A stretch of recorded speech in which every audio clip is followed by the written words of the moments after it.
We have adults in our lives who tell us, like, hey, don't get your information from social media and don't find out everything from TikTok. Yeah. But it doesn't really click until someone your age is showing you the dangers and explaining it to you.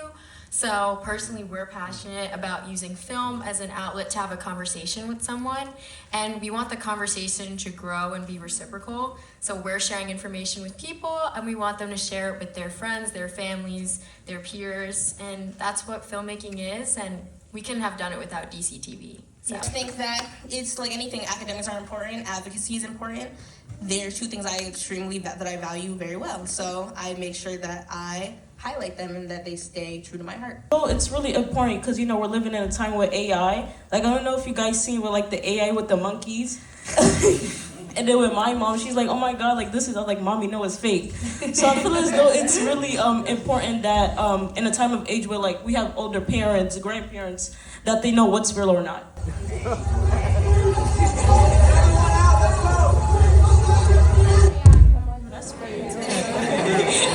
So, raise your hand if you think is real. Okay. Raise your hand if you think it's fake. Excellent. Good to know. Wonderful. And so we'll talk to young people about, like, if you see a certain headline, not only is there something fishy about it, maybe by, like, who wrote this, where is it coming from, but also if it's making you feel really angry or really scared, that's often also like a red flag that it might be something that's designed to create that and elicit that experience. And then I started to develop my own bad habits with social media. I would go online, I would compare myself to other people, and I always felt like I wasn't enough, but in reality, it's not that wasn't the case. It was just the fact that, I maybe didn't have enough resources, or I didn't have access to the same resources as other people. In the Bell, they do a very good job of educating us on how misinformation can be formed and spread. So there's a very big emphasis on researching and knowing what you're saying and what you're putting out there, especially because we are connected to very public platforms. We publish podcasts on Spotify, Apple Music, YouTube, all of those things. So it's a very big part in forming our scripts and finding who we're interviewing to know what we're talking about and become knowledgeable on the subject first before we even start to ask questions. Genuinely take the deeper dive. There's so much that's not being reported on. Like, I want to do a show of hands. How many of you guys know what's happening in Greenland right now? Okay, pretty good amount of hands.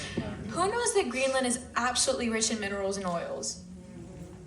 If they are one of those rare breakthrough infections. So that's new. And more vaccine mandates could be on the way. President Biden saying they are considering the requirement for all federal employees. It's really important for me to show young students that their passion for making change is something that they can pursue, and they can actually live a really sustainable, fulfilling life in that. And just trying to open doors so that they can do that, because it's a beautiful thing to get to every day, come into work and do something that makes you feel like you're doing something better for your community.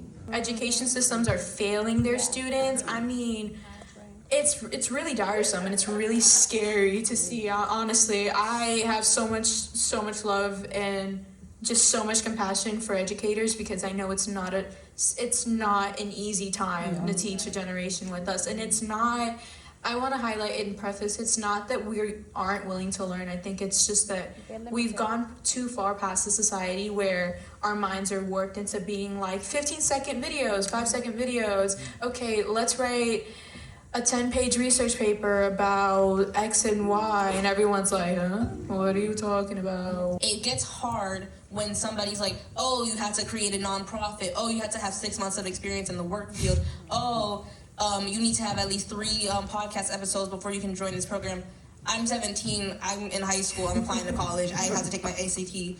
What do you want me to get that from? And then it also becomes an issue of who will take it, who will let me get that experience if everybody's asking for that experience? How do I get the experience if I can't find a place to let me in without it?